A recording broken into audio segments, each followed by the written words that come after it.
Shalom et bien-aimé dans le Seigneur. Shalom papa, shalom maman, nzamba pambola bino. Nalingi na yebisa mutu moko oyazo yo kangai, s'il te plaît. Oyebi bato baza na kati ya ba affaire na bango. Baza na kati ya ba activité na bango.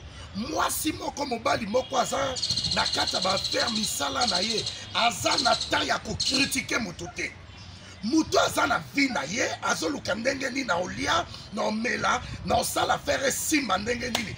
Aza na temps ya kobeta histoire ya batu te. Omoni batu nyonso bavandelaka bakombo ya batu. Bavandelaka ba vie ya batu. Eza biloko misatu mibale te, c'est l'échec.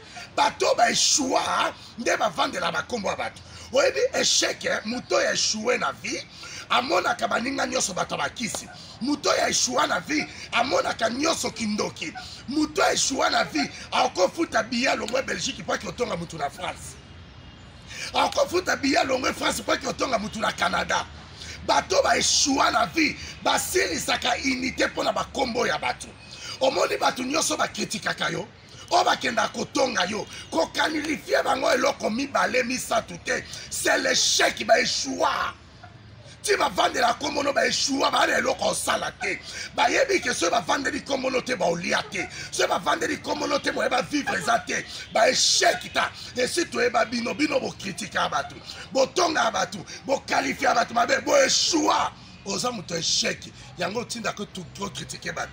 Qui échec yango tinda ofinga batu. C'est le voyage Jérémie Kabamba. 081 375 27 94. Bateau ben choua misala moko critiquer bateau. Que le Seigneur Dieu vous bénisse.